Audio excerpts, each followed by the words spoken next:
Hello, everyone. This is Constance from Mysterious Galaxy. Tonight, we have an evening that discusses, quite frankly, the awesomeness of words and the confusing but delightful aspect of the English language and things we say that we know what they mean, but quite frankly, don't make any sense unless you grew up saying. Now, I have a great introduction for you, but before I read it real quick, we have Beth Kobliner, who is going to be in conversation with Jonathan, our lovely moderator for today's evening. And his last name, I do not wish to butcher the pronunciation, and I should have checked with you beforehand. Is it Warble? It's Roble, but yeah, basically. Roble. Okay, I tried to say the W with the R, and see, very good point of how confusing the English language is, ladies and gentlemen. And they're going to be discussing So to Speak. Now, our introduction for the event. Shirley and Harold Kobliner are the authors of So to Speak, 1,000 Expressions That'll Knock Your Socks Off. 11,000. Huh? Sorry, 11. Did you say 11,000? 11,000, yes. Sorry. Right? Yeah, perfect. Sorry, I heard 1,000. 11,000 Expressions That'll Knock Your Socks Off, a book that reflects a passion project they shared over the last decade of their 65 years of marriage, gathering and talking about the expressions that make language so vibrant.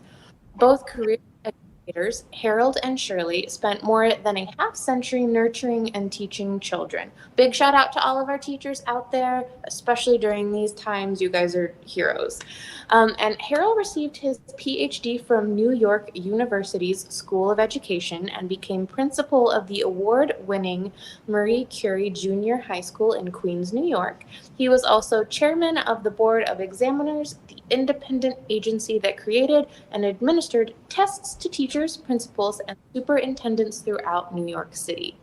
Shirley received a Bachelor of Science in Chemistry and was a high school chemistry teacher in a number of New York City high schools. She was also one of the earliest supporters of ANIBIC, the Association of Neurologically Impaired Brain Injured Children, an after-school resource and learning program for children with disabilities. Harold and Shirley also raised 3 kids who have given them 6 wonderful expressions-obsessed grandchildren. And presenting So to Speak to you tonight on Harold and Shirley's behalf is their daughter, Beth Kobliner, in conversation with Jonathan Roble, who has been working with Beth on this virtual book tour. Now, real quick, before I pass it off to you, Jonathan, everybody, we have the house rules, as many of you are familiar with, but to the right-hand section, we have our lovely chat. Please say hello, show some love, use that chat section. Also, if you have any questions, make sure that you ask. Events are super fun because you get to actually interact with people. So make sure if you have any questions to ask those down below where it does indeed say ask a question. And then if you wish to purchase the book, I will have a purchase book button, which I always have to say slowly, otherwise I trip over myself, down below where you can click and purchase that. Now, without further ado, I'm going to pass it off to Jonathan. Disappear my screen. And focus on our PowerPoint. Yes, we got it working. Thank you, Constance. Thank you for that wonderful introduction, and welcome to San Diego and Mysterious Galaxy. Beth, to start off, I wanted to point out that while you are an author in your own right, this book is not written by you. As Constance pointed out, it's by Shirley and Harold, your parents. So can you please tell us a little bit more about them and how this book came about? Sure. Well, thank you so much, Jonathan, and thank you, Constance. You're wonderful. It's been great to be here. I wish we could have been in person, but this is close. This is really fun. Mysterious Galaxy San Diego, thank you for having me.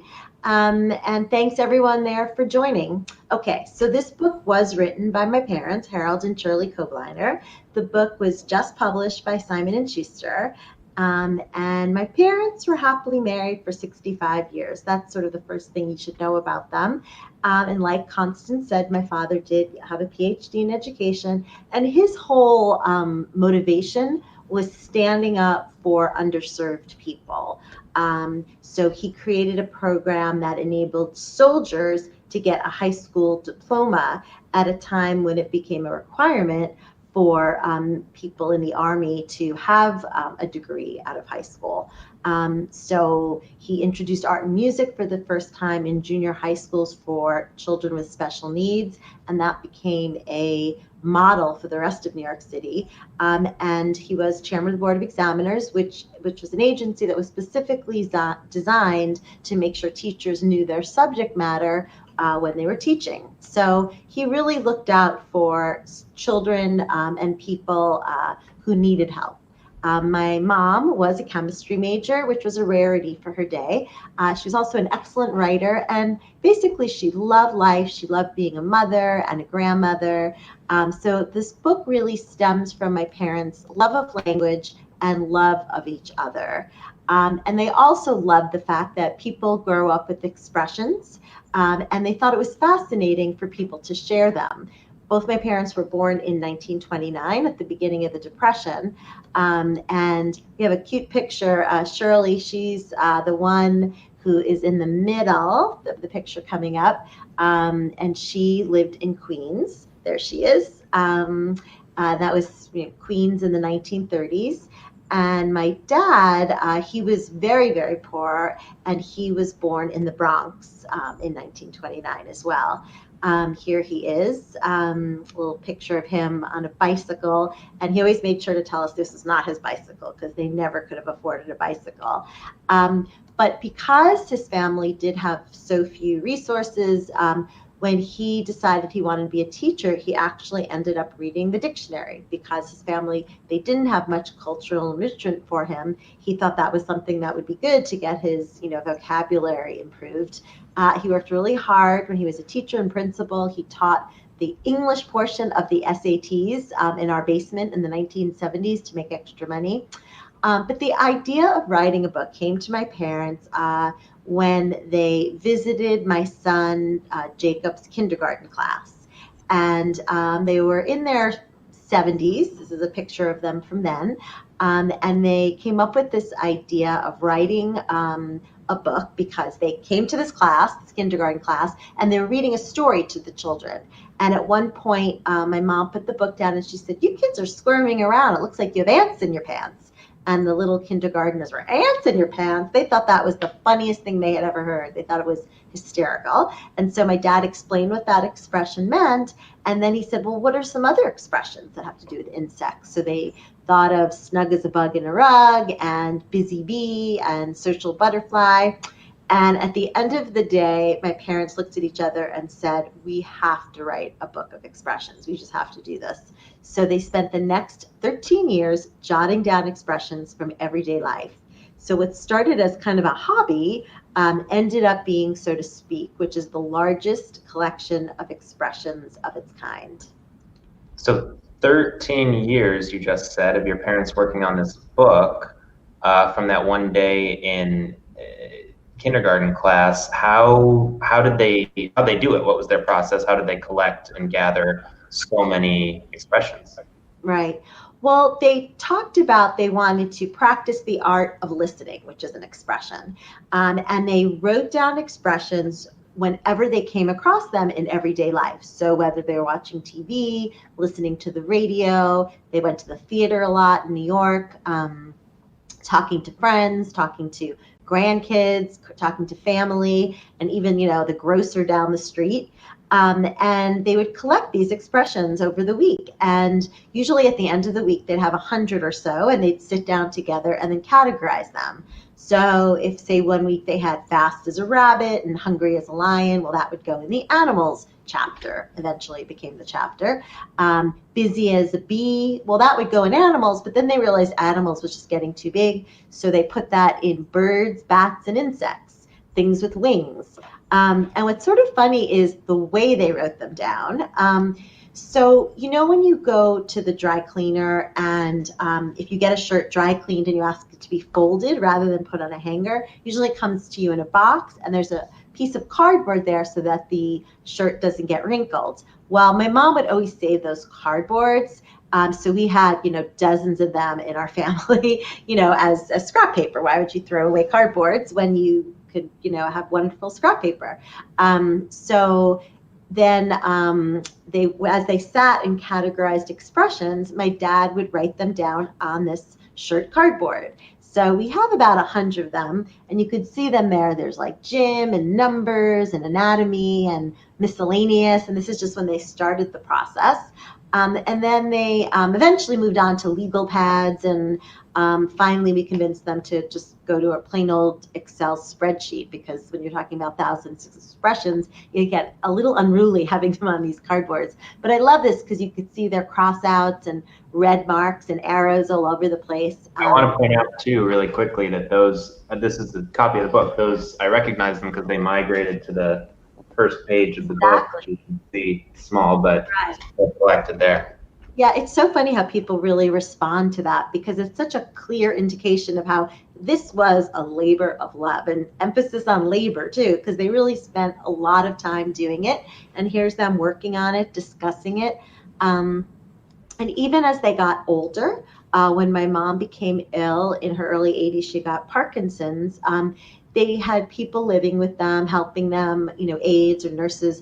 And what they would do is just invite those people into the process. And they would have meetings, and these meetings they would decide, well, is this really an expression?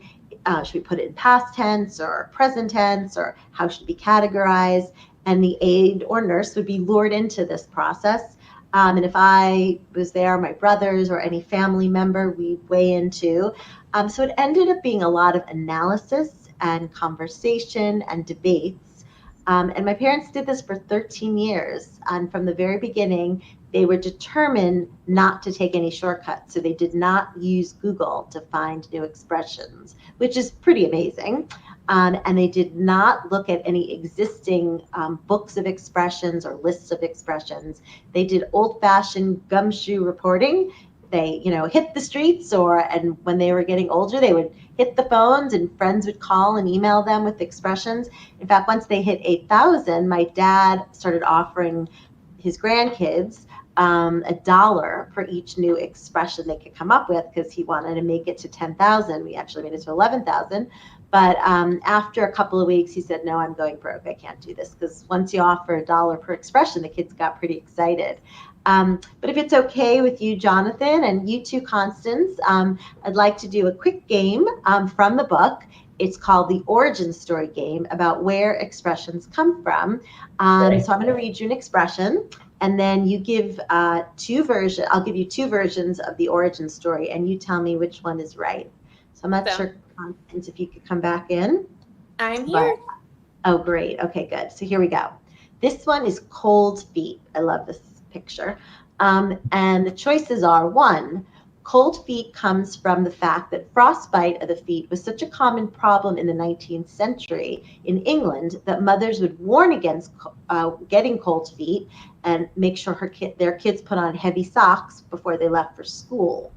Or is it 2, cold feet is a military term that refers to warriors with cold feet not being able to rush into battle? So which do you think it is, 1 or 2? 2. I think wow, that was so decisive. I think it's 1, mostly because of the picture. Well, Constance is right. It is 2. It's a military term that referred to warriors with cold feet not being able to rush into battle. Congratulations. And it makes sense, right? Because they have cold feet. Literally, they can't run, but also they're nervous. So, okay. On to the next one. The next one is crocodile tears. So let's get the picture up for that one. And crocodile tears. The question is, crocodiles, is it from the idea that crocodiles weep while they're devouring their prey, which has since been proven true by scientists? Or is it 2, similar to snake oil, crocodile tears were sold as a health tonic by 19th century peddlers? What do you think, Constance? I want to go with 2. Okay. But I don't have the certainty I did of the first one. Okay. I'll agree with you this time. I'll go with the snake oil. Okay, you both say snake oil, but the answer no, it's one. That crocodiles actually weep when they devour their prey, which has been shown to be true. Maybe they're not actually weeping, maybe just water, salty water is coming out of their eyes, but that does happen. And I guess the idea is that these are really fake tears, because why would they be crying so much if they're also eating their prey? So, but that's where it comes from. I know that was a tricky one. Crazy, right? Okay, last one in this category is honeymoon period. So is it one, in the 5th century, newlyweds drank an alcoholic drink went on their wedding night. And the idea was that they were drinking this drink and hoping for fertility. Or is it 2, the term honeymoon is from Shakespeare's comedy, Much Ado About Nothing, where it is good luck when the moon appears on your wedding night. I have no clue.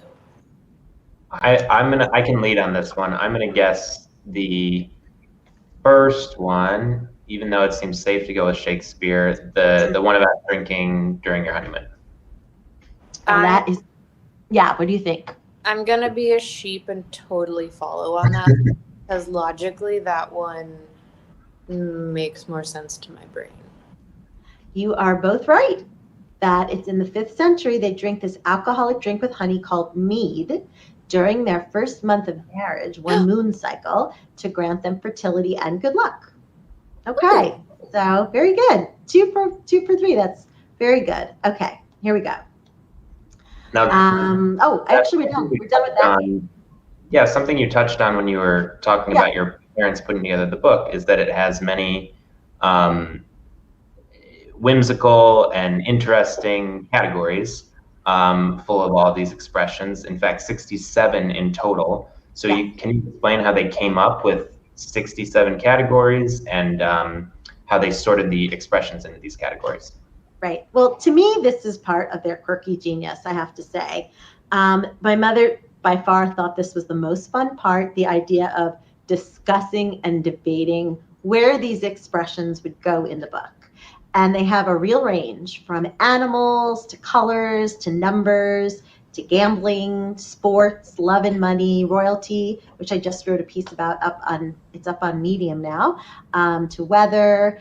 And it's fun because it gives you a little bit of insight into who they were as people.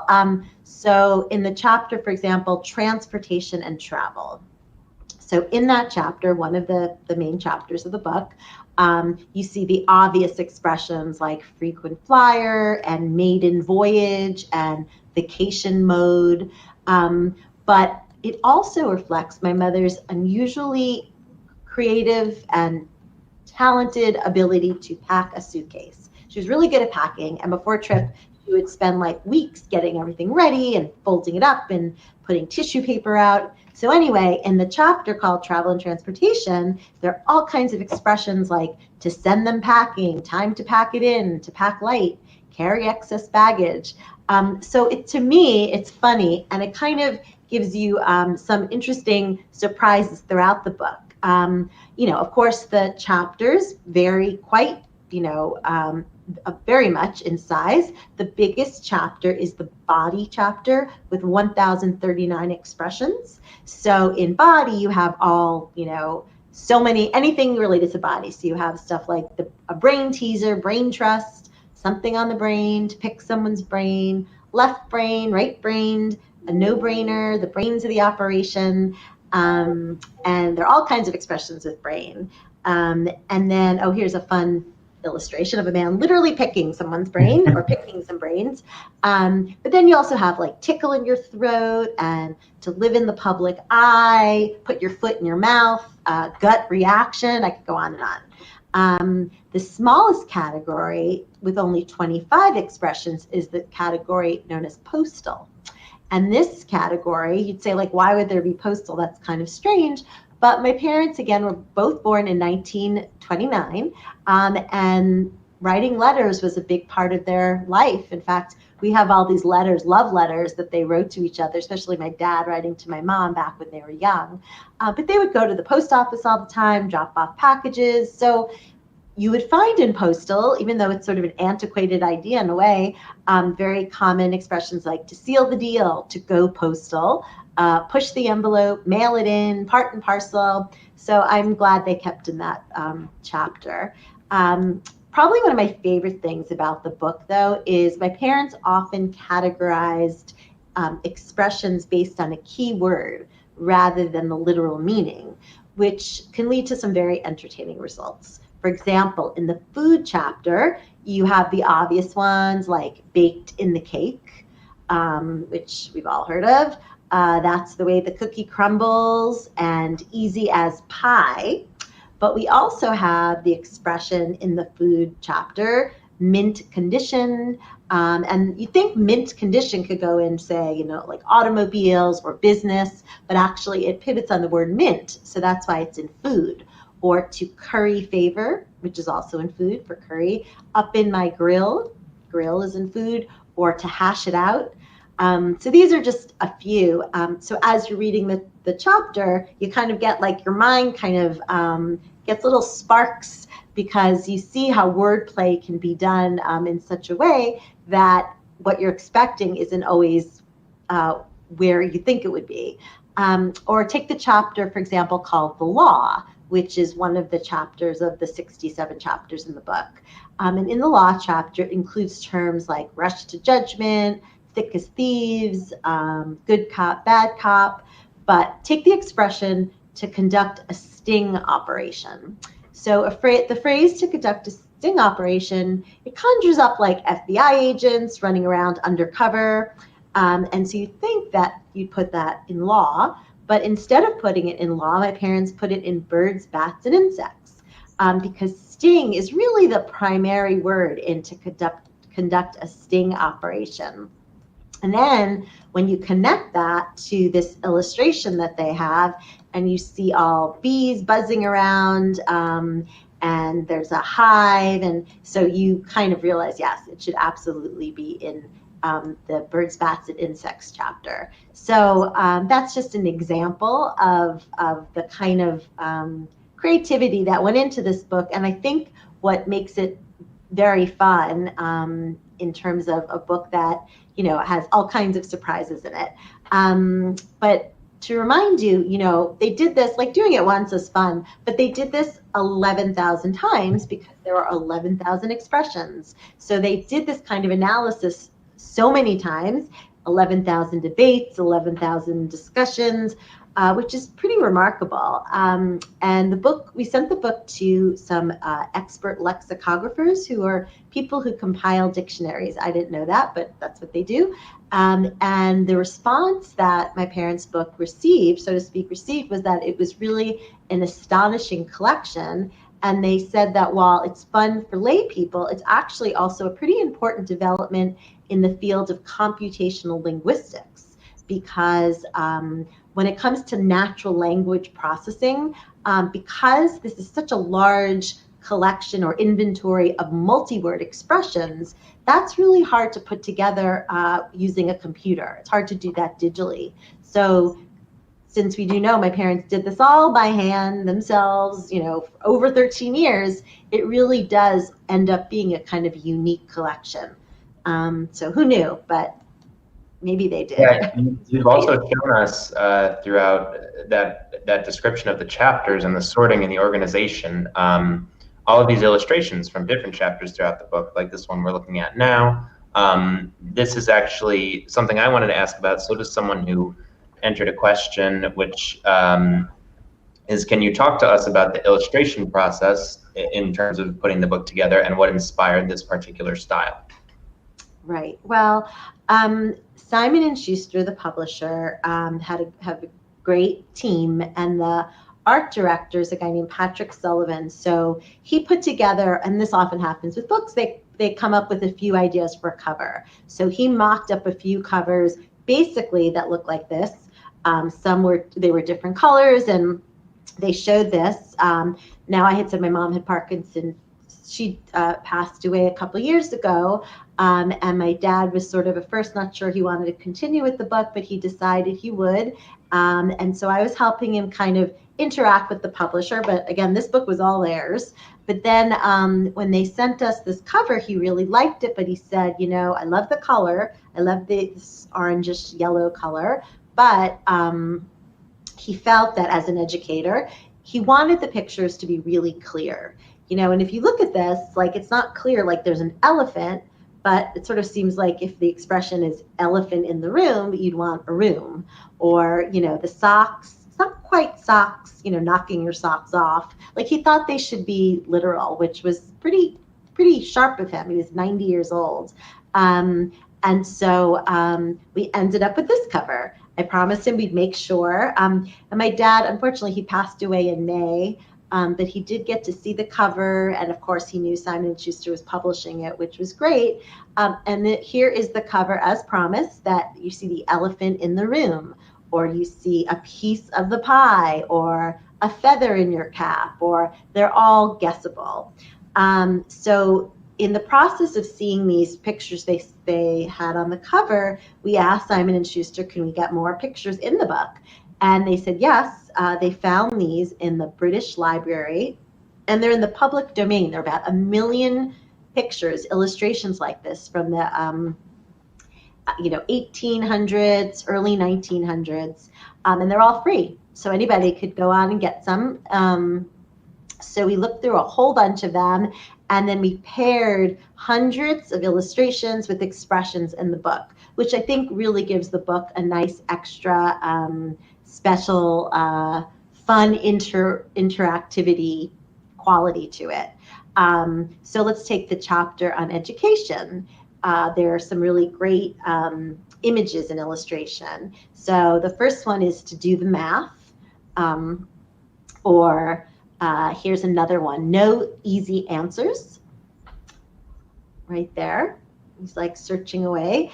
And this last one is too cool for school, which I love because this was drawn in 1898, and yet it looks very modern to me. Yeah, it's crazy. Or take the food and cooking chapter. So in this chapter you have, let's see, so in the food and cooking you have to get a piece of the pie. I'll give you a little close up there, which you get a feel for, you know, get a piece of a pie. That's pretty guessable. Or this next one I really like. Let's see, it's a tough nut to crack, which I think is a really good expression. And finally, this last one almost looks like it was made for the book, is back in the soup, that expression, but he's back in the soup. Well, here's a great illustration for it. So especially if you're a visual learner or someone who just likes pictures, these 350 illustrations plus the sort of the captions that go with them offer, I think, another dimension of fun, a fun way to use the book. Yeah, there seem to be so many ways to use the book, the illustrations and guessing them. There's a section in the back called Express Yourself, which I want to ask you to speak to and explain. And then in the front of the book, there are a couple pages of games that you can play with the book, specifically with the book, like you need this book to play them. So can you speak to how the book sort of becomes a catalyst for conversation and having these discussions and talking about words with friends and family? Yes. So you're right. There are so many ways to interact with it. And to be honest, at first, when my parents told us about this book and that they were going to collect thousands and thousands of expressions, we're like, okay, Mom and Dad, you know, whatever you want. And the grandkids were, you know, okay, it sounds great. You know, it's a cute project. It seemed a little eccentric, honestly. But the fact is it became addictive for all of us. And I would find my husband up till all hours of the night writing down expressions and calling my dad to see if he had them. And my dad would call me and say, oh, no, I have them all. I don't have the heart to tell him. But, you know, so it was like we really all got very much into it. So that's sort of the fun of this. But this last section at the back of the book, called You Express Yourself, is basically just a few lined pages that give people a place to jot down expressions maybe that my parents left out, because even though there are 11,000, there are definitely some that are missing. And I've been hearing from people, for example, they did not have in it a come to Jesus moment, or freshman 15, or if somebody told me this one, if you're not at the table, you're on the menu, which I thought was a pretty cool one. So they're missing a lot, and if anyone notices one that's missing, please feel free to send it along or write it in the back of the book. Also, you can make up expressions with your kids or your family. And the funny thing about expressions is they can be tricky. For example, my parents have a friend, Diane, and her mother was from Ireland, and her mother would always use the old Irish expression, as fast as O'Grady's dog. So it means that if something or someone is moving too quickly, so you might say to a child gobbling down their lunch, slow down, you're eating as fast as O'Grady's dog. So anyway, one day, Diane met her mother's childhood friend, who started talking about the old neighborhood and how they lived next door to the O'Grady family, who had this crazy dog who would always run out of the front door when someone came in or out. And it suddenly hit Diane that as fast as O'Grady's dog wasn't an old Irish expression at all. It was a personal one known only to her mother's neighborhood.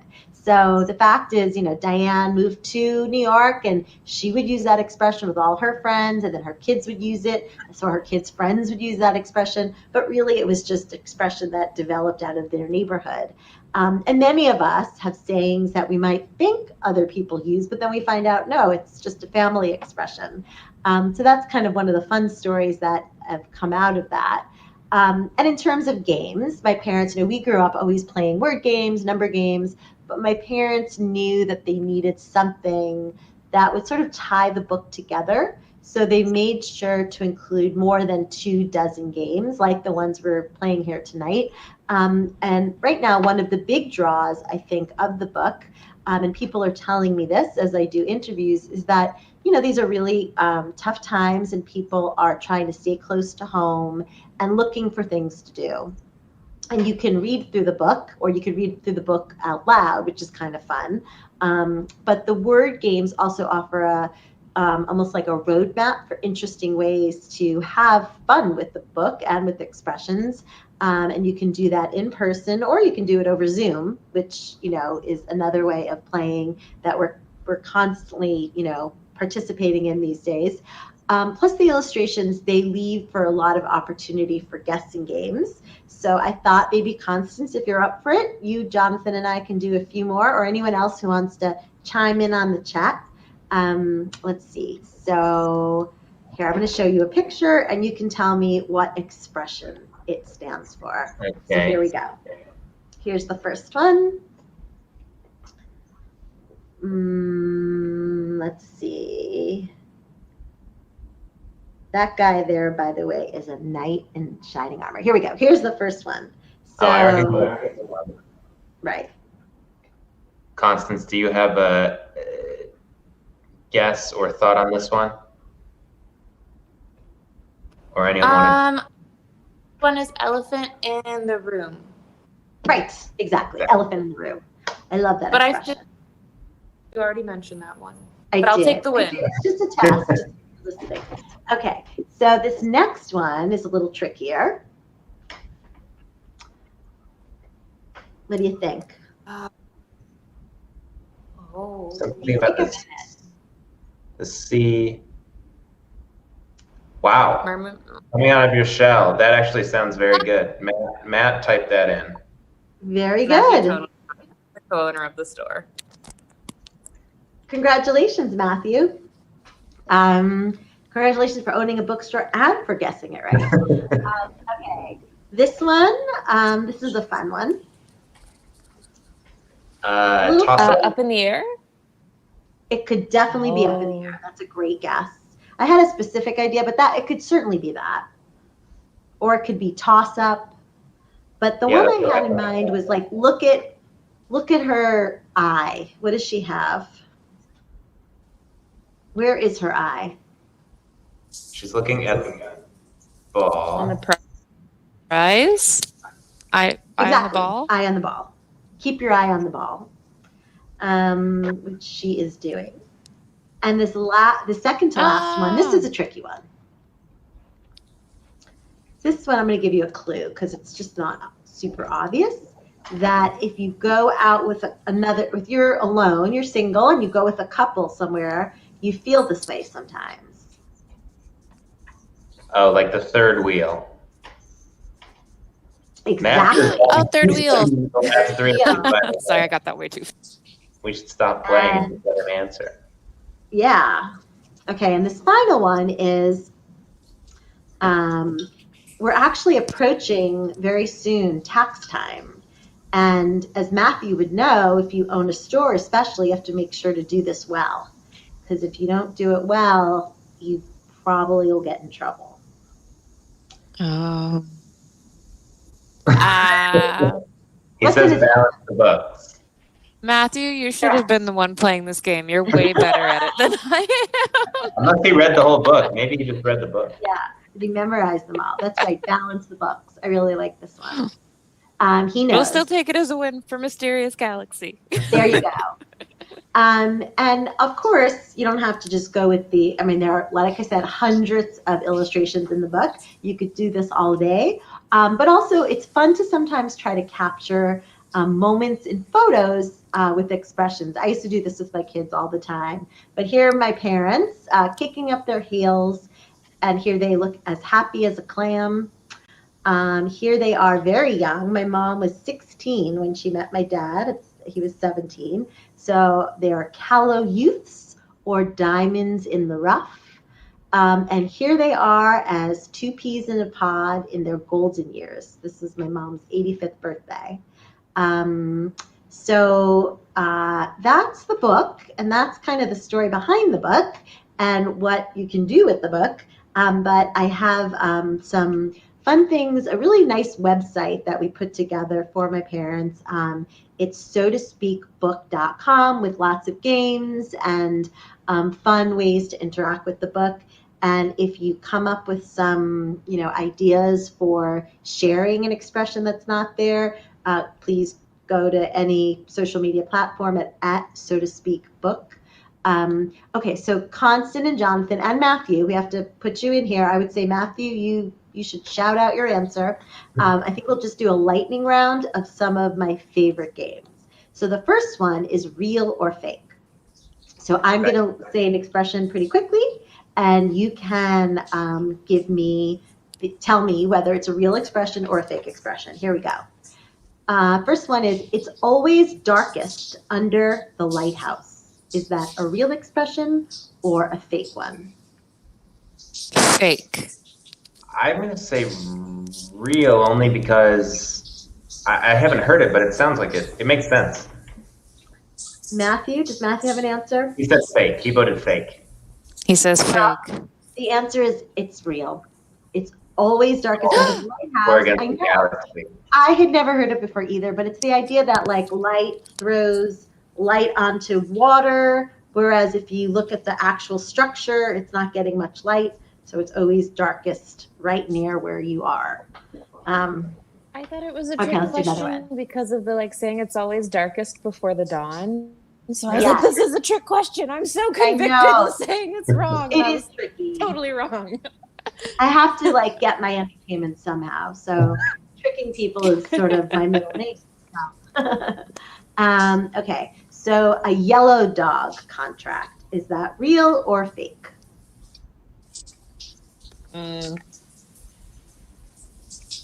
Matthew is voting Real? Okay. It is. I'm gonna agree with him. Well, you're all right. It is real. A yellow dog contract, interestingly, is a contract when an employer will say to a prospective employee, well, you have to sign this yellow dog contract, which is you promise not to join a union, and then I'll hire you. That is illegal now. I think it became illegal in 1930s or 40s. But that is a real term, yellow dog contract. Okay, next one. Wait, is it yellow? Sorry, is it yellow dock or yellow dog? Yellow dog contract. And I think it alludes to the fact that people who would break the picket line, they were called yellow, like they were, chickens, or they were, Color yellow bellied. Say again? Like yellow bellied people, yellow. Exactly. So yellow Yeah. dog contract was you agreed to sign to be that person who's not going to join a union. Okay, so here's the next one. Even the smartest cow is illiterate. Is that real or fake? Even the smartest Aww. cow is illiterate. I'm going to say fake just to stand up for the cows in the world because it's very true, but I'm still going to be on the cow side. Okay, I'm gonna vote. Matthew says fake. I'll say less sentimentally, also fake. It is fake. That is true. My husband made that one up. I thought it was kind of genius, though, and I think it should be an expression that we spread around. So maybe you can, when COVID is over, print out a big sign and just put it right in your store, and then everyone will say it soon. Okay. The last one. Wait, a brilliant idea for companion novel is you should do a book based off of sayings that are not real but that we should make real, because that is quite genius. Yes, I know. It is a good one. I liked it. Okay, here's the last one. To say someone as fizzy as soda pop and twice as much gas. Is that real or fake?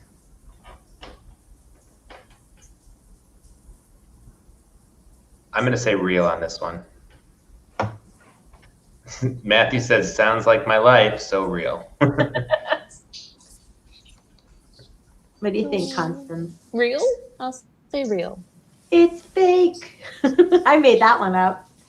So yeah, those are tricky. It's fun to make up fake expressions, and you can see how this can be kind of endlessly entertaining, to play with friends, especially when you have the book in front of you, because then you could kind of find some that are just seem really esoteric and they're real. Okay. Last set of games is called Ms. Malaprop. So here we go. You're going to tell me which is the correct way of saying an expression. Is it dog eat dog world or doggy dog world? It's a doggy dog world or dog eat dog world? Dog eat dog world. I agree. Dog eat. Correct. That is correct. Okay. Is it all intents and purposes or all intensive purposes? I say the first one, intense and purpose. Yeah, Matthew agrees. Intense. All intense. And purposes. Correct. That is correct. It's all intents and purposes. We're good Okay, at this. here's a tricky one. Those are easy-ish. Oh. Is it bald-faced lie or bold-faced lie? She told me a bold-faced lie or bald-faced lie. Matthew says bald face, but I'm gonna Bold? I'm gonna say bold. I hear bold more and say bold. And what did Matthew say? He said bald, the other one. And what do you say, Constance?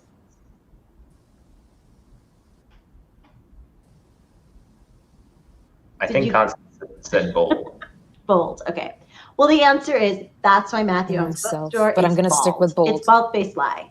To say something is a bald-faced lie, it's sort of like the naked truth, or then they, I guess, went from naked to bald. So bald-faced lie. I didn't know that either. I thought it was bold-faced lie, but it is bald-faced lie. Okay, is it to hone in on something or to home in on something? I'm really going to home in on this. Is it home or hone? I say hone.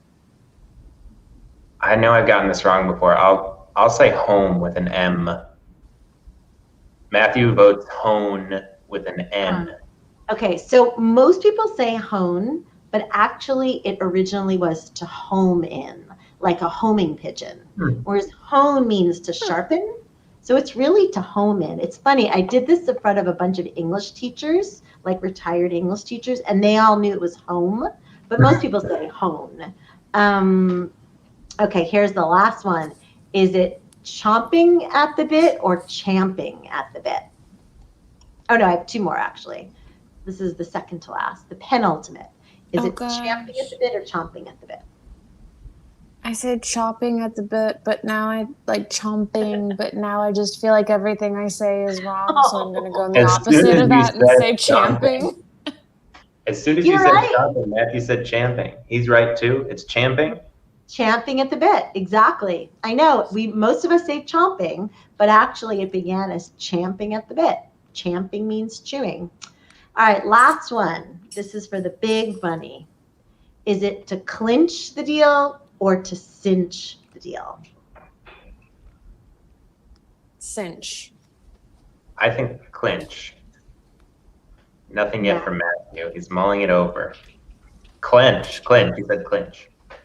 It is clinch. Clinch is the right answer. To clinch the deal. I know it sounds like it's cinch, but cinch is like you wear a belt to cinch your waist. So it's really, clinch means to grab it, to get it.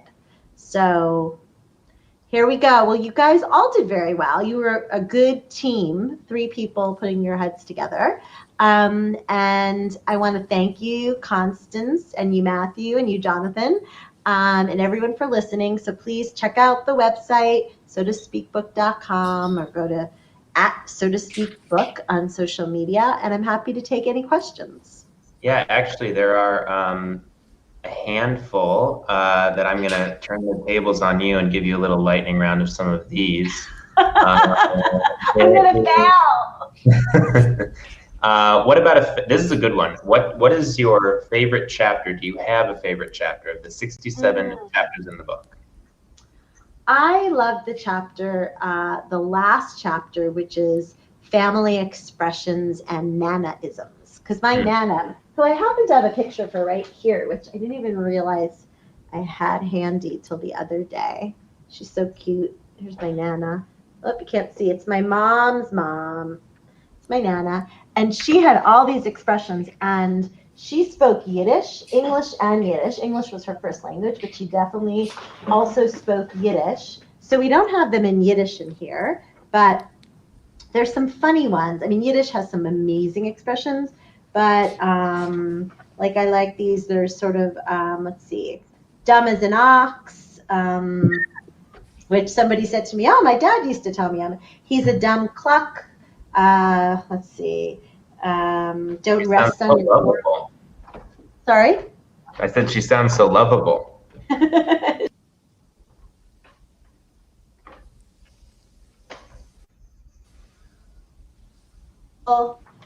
My grandma would always say, my Nana would say, a child is a child. So that was like a family expression. She made that up, meaning like, basically, if you say something dumb as a child, she's like, a child's a child. So, but she had a lot of fun ones. So that I think is my favorite. But I like the way like they have fun ones like numbers, which I like. You think like numbers, what kind of expressions?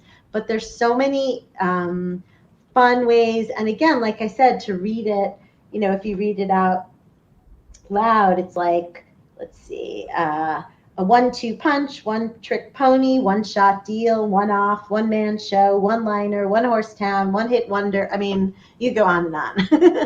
And so I like that one too. What about individual expressions? Do you have a single favorite expression, or like a top 3, or ones you use all the time? I like the expression. My mom used to always say to me, don't burn the candle at both ends. I like that one. I didn't like it at the time, but I like it. And I like tough love.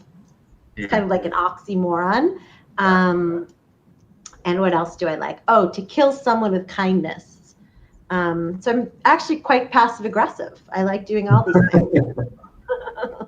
And what about any sayings? This is a good one. What about new sayings, words that or phrases that you mentioned a few, like the freshman 15, that didn't get into the book, but any that you learned from the process of working on it with your parents? Gosh, so many. Let's see. What did I learn?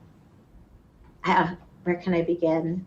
I learned yellow dog contract. I had never heard that before. Yeah. And my parents hadn't either. That's why we kind of used that one. Let's see. I think, To call something a collier's mansion, like, oh, it's like a collier's mansion, that, I don't know if anybody's ever heard of that one, but that means to be like a total mess, like a, Yeah, it's not a compliment. not a compliment. It's like someone's home is a collier's mansion. It means it's just like covered in stuff. It's all a mess. And that comes from some story. There were these Collier's brothers who lived in New York, and they were basically hoarders, both of them. And they just were like, they were discovered, and they had their house like was filled to the rafters with stuff. Filled to the rafters, another expression. I mean, that's the thing with expressions. I feel like you talk, and the more you talk, and this will happen tomorrow to pretty much everyone, that, you know, you'll just be talking, you'll be like, oh, there's an expression, oh, there's another one. And it is so much a part of our just everyday speech, whereas people who are not native American, like who are not originally English speakers, can find it very hard sometimes to learn the expressions because they're not intuitive. They can be confusing. Like someone was telling me they came to this country and people kept talking about junk mail. And they're like, what's junk mail? Like I know what junk is, I know what mail is, but so those kind of things that we take for granted are really quite tricky for people to catch on to. Yeah, it's like Constance said at the beginning, these words that we just say, phrases that we just say without ever actually stopping to think about what they mean. My family says, not your first rodeo all the time.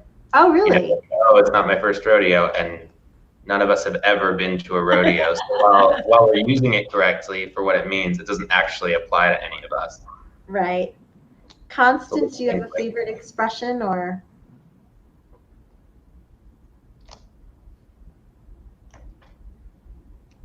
Maybe not. I'm trying to think if I have a favorite.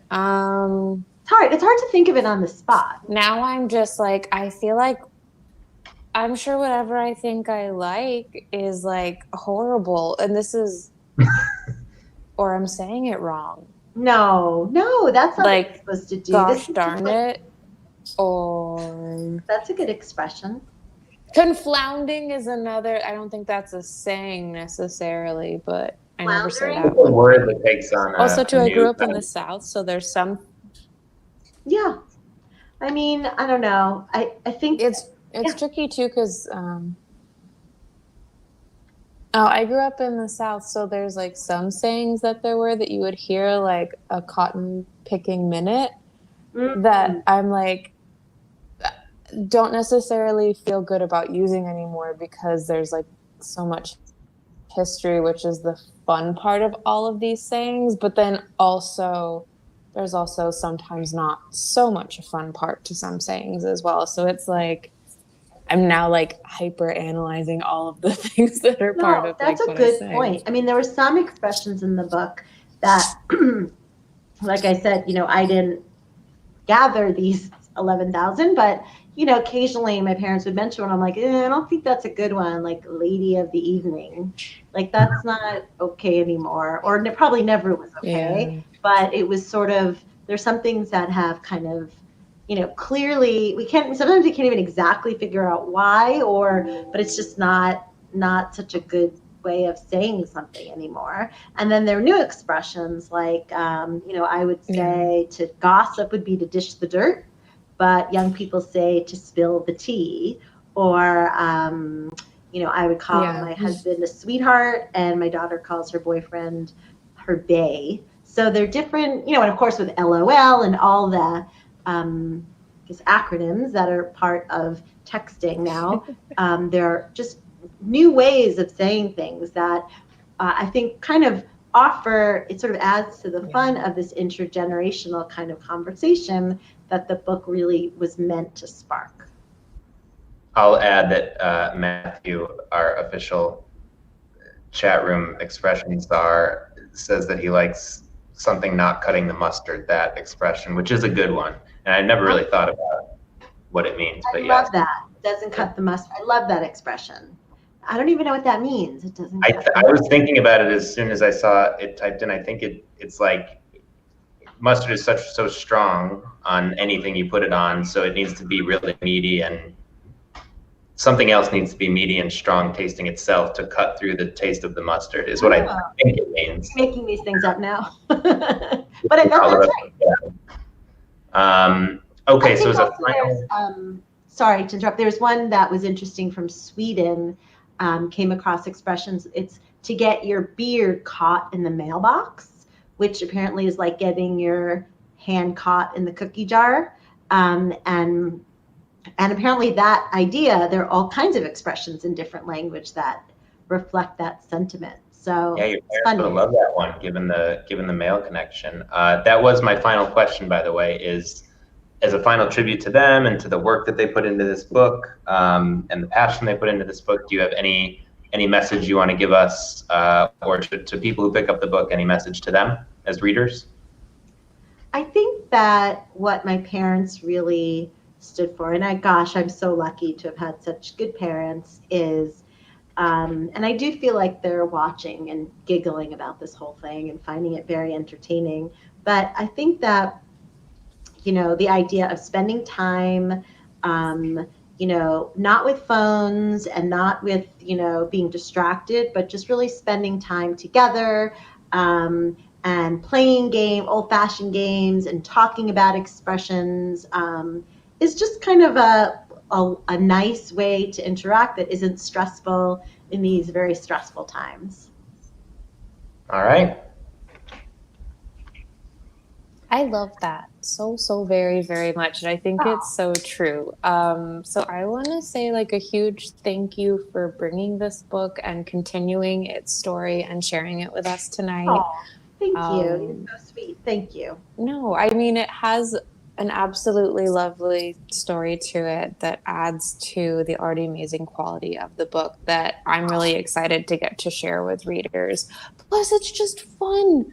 It's just amazingly fun, and like you said, creates great conversation. And also, as I have learned tonight, it makes you acutely aware of how incorrectly you are saying a variety. But that's okay, because everyone else is getting it wrong too, so it's kind of fun, right? So now I'm like, is it better? Is ignorance bliss? Or now am I going to be like, I know you think you're saying it correctly, but oh no, humanity, you are wrong. That's a good question. No, it's really funny. I mean, but we all and it's okay. I mean, now dictionaries are sort of updating their definitions to say we don't think it has to be the right way. This is the way people are saying it, so we're going to go with this way. So, Yep. What is it? Half a dozen of this, one something and half a dozen of the other. I forgot that expression, but I can't remember all of them, but I think it's half a dozen. Oh, if I try and remember it now, I'll just butcher it even more, so I won't even try. I've already embarrassed myself enough with my sayings. Half a loaf is better than none. Let's leave it at that. We'll go with that. We will go with that. But I want to thank you so much, Beth, and so of course, Matt. Thank you, Matt. Matt got it down below. 6 of one, half a dozen of the other. Oh my gosh, Matt, you're the king. You win for best bookstore owner of all of the, and I've spoken at a lot of bookstores, so thank you. Mysterious Galaxy is pretty lucky, I do have to say. We've got awesome owners.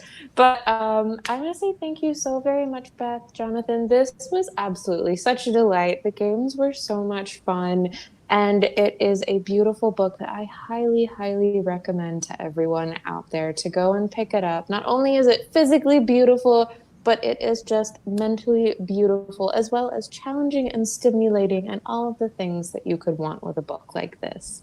And on that amazingly lovely note, we will say thank you so much for joining us. Make sure you go out and purchase this book, so to speak, and we will see you all at the next one. Have a great evening, everyone. Thanks, Constance. You're amazing. Thank you so much. Thank you. Good night, everybody. Good night. Thank you.